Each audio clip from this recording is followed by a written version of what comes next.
Good evening, everyone. My name is Angelo Isidro Vega, and I will explain the code for AP13. So, as you can see here, in line 1 to line 8, we will declare the code. So, meaning to say, we are declaring the code that was inputted on the slots for the Arduino Uno.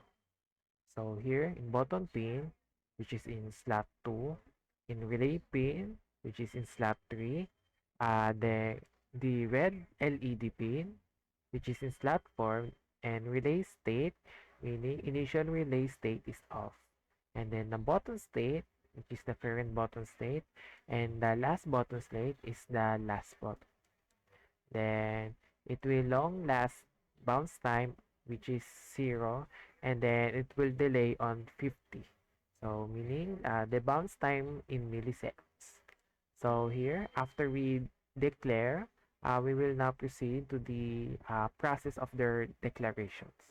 So here, void setup, pin mode, button pin in which is in input. Then pin mode, relay pin is the output.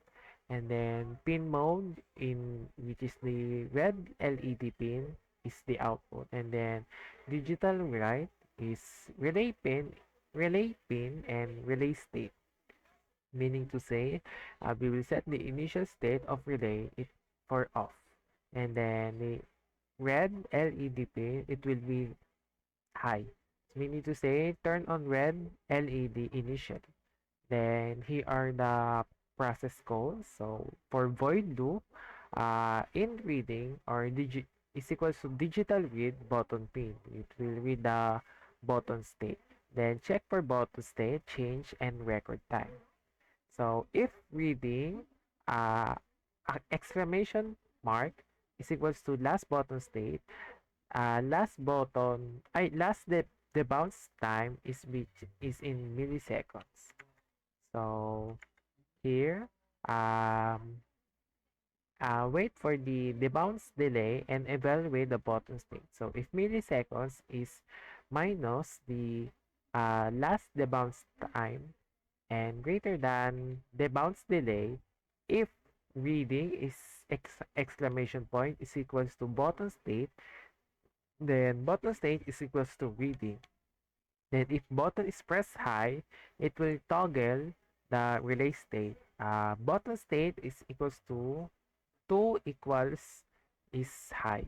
Then relay state is equals to exclamation point and relay state. Then digital write, relay pin, and relay state. It will set the relay state, and last button state is equals to reading. It will update the last button state. That's all. Thank you.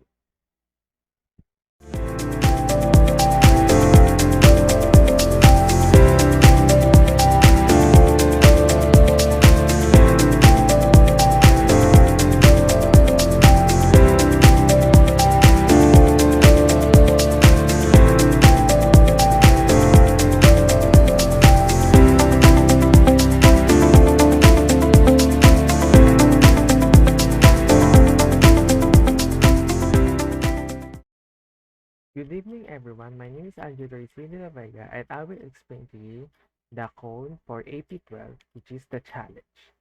So, as you can see in line 1 to line 8, it's still the same on the last part, on the first code without the challenge. And then after that, in line 10 to line 15, it's still the same on the last part or the last what do you call this? The last uh, code in the not challenge, and then here, which is the int reading, is still the same. Then here, which is the last bounce time, which is in milliseconds. Then after that, here, there. Then here, this is the changes or the additional code.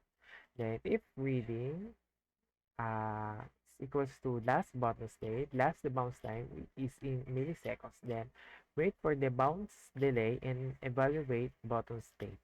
And then here, milliseconds, the bounce time is greater than delay, then if reading is equals to button state, then button state is equals to reading. And then if button state is equals to high, then relay state is equals to relay state. So, and the last code here is still the same on the last code. That's all. Thank you.